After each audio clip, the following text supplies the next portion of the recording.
Most of us don't need a new plan. We need to just stop dragging forward with us things from the past. Got to let it go so that we can move forward to all the amazing things that are ahead. Hi, my name's Steve Kidd. I am a third generation minister, international best-selling author of 40 books and counting. Over the course of the last 40 years as a marketing expert, I've worked with doctors, lawyers, nurses, multi-billionaires, but maybe even more exciting and definitely just as interesting is the stay-at-home moms, the brand new startup companies, the people who knew they wanted to do something, but maybe didn't even totally know what it was. Those were just as rewarding, totally as fulfilling, and in many cases were, more challenging even to be able to do. I've had the advantage, the privilege really, of helping nearly or probably at this point more than 5,000 people become best-selling authors. We have 100% success doing that. But bestseller is only the beginning. Bestseller is a day one launch strategy. It's where we start with our messaging, not where it ends, not even where it culminates. It's just a launch. The question becomes, what are we going to do then? And so often we find ourselves taking the old tapes, the old message, everything from the past, and we continue carrying it with us. I bring this up because we're nearing the end of 2025. I know, shocking that this whole year is already over. We're going to be heading into 2026. There's something magical that happens, when that clock strikes midnight. It really doesn't, but it feels that way, okay? And whatever works emotionally is what we need to do, right? Um, you know, Out with the old, in with the new. 2025 is over and 2026 is going to begin. I've got some fun things that I'm planning on, talking about and sharing, and we're going to go a little different direction on January 1st because it's my birthday, and I want to just share with you some stories from my life and my past, and the literally lifetime. And I was articulating this to somebody and said, "Oh, you got to share that." Hey, Bailey, glad to have you here with us. And so we're going to do that on January 1st. But right now, I want to look at ending off 2025. Now, yeah, there's that whole thing of Brittany, glad to have you here with us. There's that whole concept of, end the year strong. What are you going to do? Setting yourself up for success for next year, all those kind of things. And what I really want to just encourage you to do is to take everything from a second ago. Finn, glad to have you here with us. Everything from even as much as a second ago and let it go. I'm not saying that, you shouldn't applaud yourself over your successes and your victories, that you shouldn't have learned the lessons from your struggles and your failures. But I'm saying that as far as our movement goes, we need to move forward. All too often, because life's going to go forward regardless, even when we try to stop it, we don't really stop. What ends up happening, and I found this a lot when I was working, counseling people in different addictions, and it didn't really matter. I mean, you don't have to talk about drugs and alcohol. We all can get addicted to things. For myself, it was food. For other people, it might be TV. Blah blah blah. All those kind of things. And one of the things that became really clear in that was a lot of times we reach for that addiction to try to pause the forward movement of our life. And what we end up discovering the next day, the next week, the next month, the next year, the next decade, is that life didn't pause. It just kept moving, and we didn't do anything with the movement. It's like driving down the road in a car and only completely looking at the rearview mirror. I'm not talking about glancing up and seeing what's behind you. I'm talking about, watching. Just only watching the past, only looking at the past. Matthew, glad to have you here with us. And what I can imagine you would guess is going to happen. You're going to crash into things. And the worst part about that when we talk about it in life is that we crash into things, we do damage to ourselves and to others. And we don't even know it because we're so focused on what was behind us.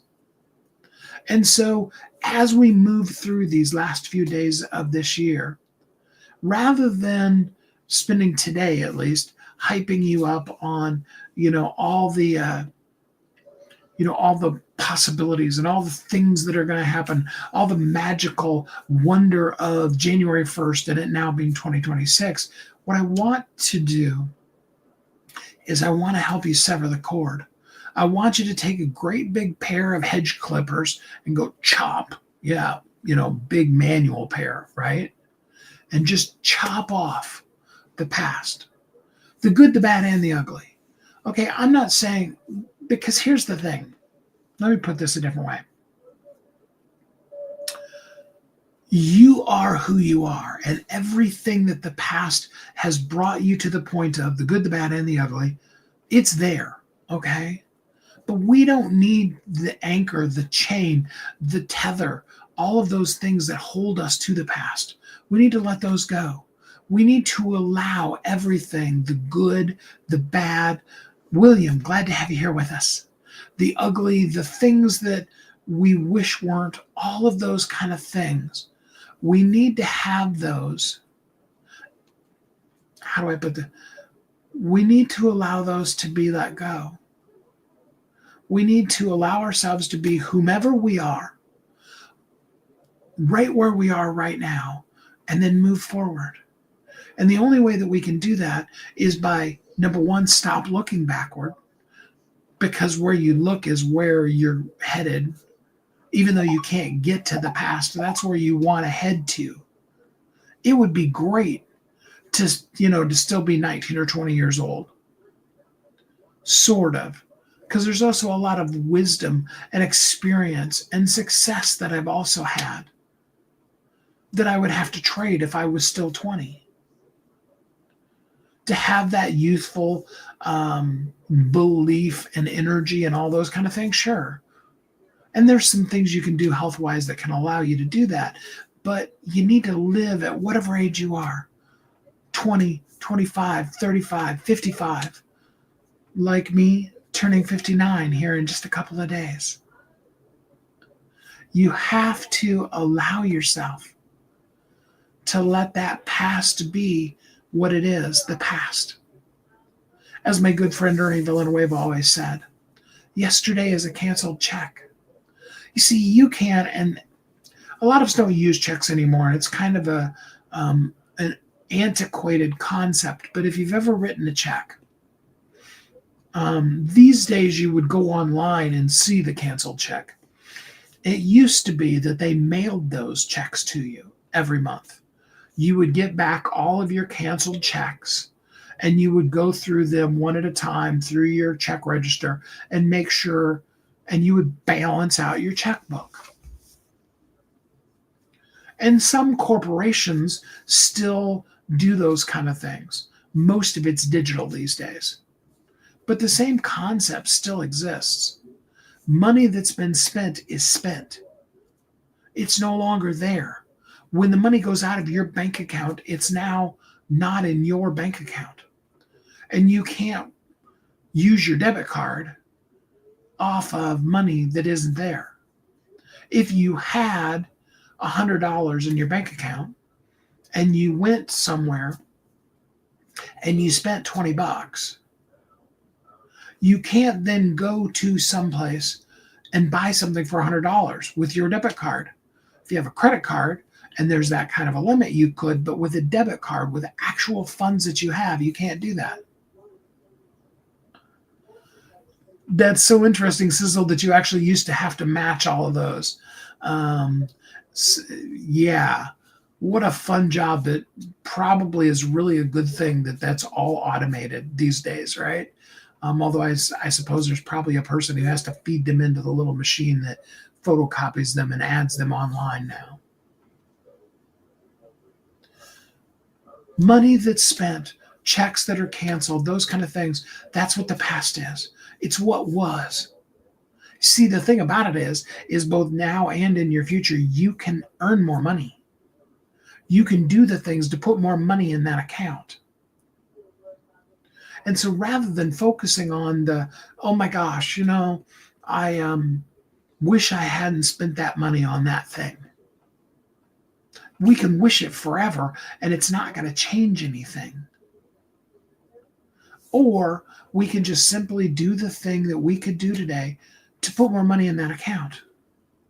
That's why I love being an entrepreneur. That's why my show is called Thriving Entrepreneur. Because you can take the time and you can put money back in that account. And you can change your whole life. You can do it today. You can reach out to that person like the one that just came to my mind and say, hey, now's the time to get started with that thing. And you can make that money.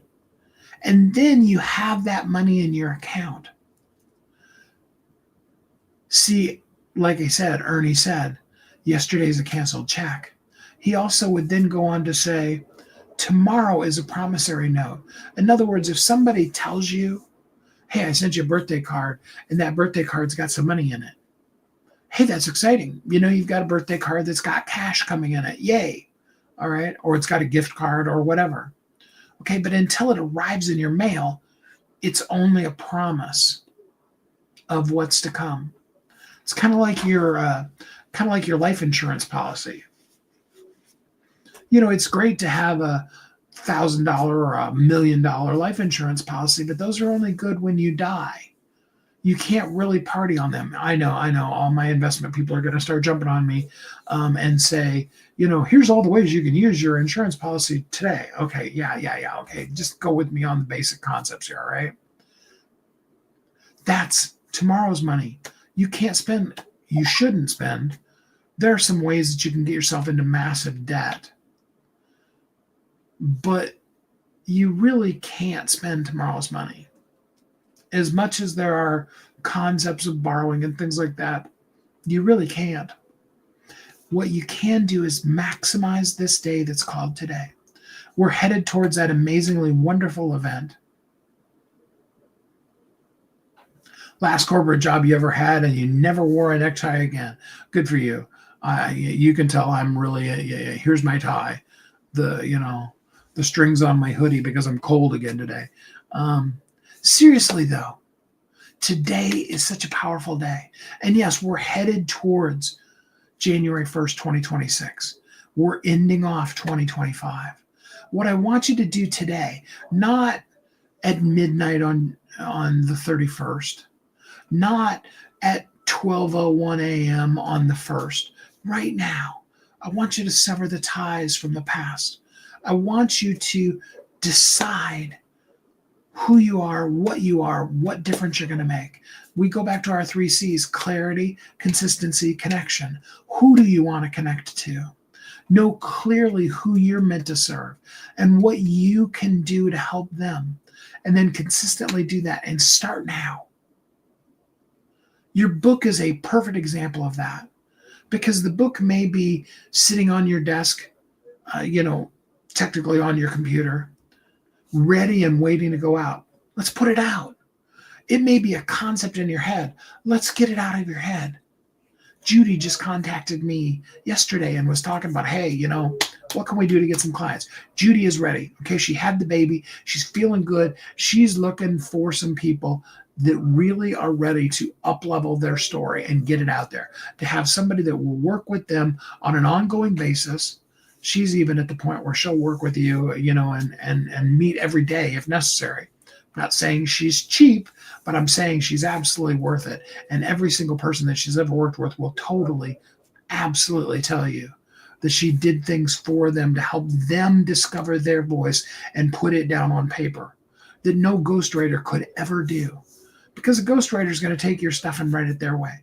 Judy's going to help you discover your stuff and help you write it your way while doing all the heavy lifting for you. So if the book isn't out, isn't done yet, isn't written at all yet, hey, let's do that. If the book is sitting on your computer, hey, let's launch it. We've made 5,000 books a bestseller. We have 100% success making your book a bestseller. Your book should launch and on day one become a bestseller. Absolutely. It should. And then what are you going to do with it? What is the marketing strategy? What are you going to do? And it doesn't matter whether you're talking fiction or nonfiction, children's book, adult books, whatever that might be. You've got to have a purpose and a plan for that. How are you going to do that? Well, that's where I come in. I've created for you a system, a process to be able to do that we can do today. We can take action right now today, not January 1st, which I might actually take part of that day off. I'm going to still go live with you. But, I may actually even celebrate me a little bit. We can do that today, though. We can start the process of whatever level of visibility. You may be Oprah famous, or you may be totally obscure and the best kept secret in your industry. It doesn't matter. You're starting where you are, and we need to start that process and continue doing the things that can be done, that we can do for you to make you visible and valuable and seen and known. I've been literally doing it my whole life. That's one of the things I'm going to talk to you about on my birthday. But today, I want you to take action. I want you to drop the word review. Drop it in a comment. Send me a DM, whatever that might be. I want to see you shine. I'm here to do that with you and for you. I'm so excited about that.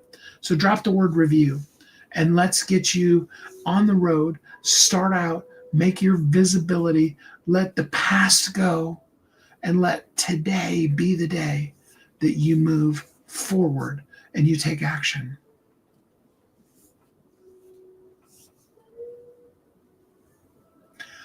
It's impossible for you to climb up the rope. It's impossible for you to climb up the rope and rise while trying to grip a hold of the things that are down below you and are weighing you down. Got to let go of the weights and begin to climb and rise. Let's do that together today. I'm so grateful for you. Thanks for being here with me today. Tomorrow, we're going to talk about how pressure doesn't create visibility at all and what it takes to do that. And I'm looking forward to do that with you. Thank you for joining me. Till we're together again next time, I hope you're happy, safe, warm, and loved. And until we're together again then, have a great week.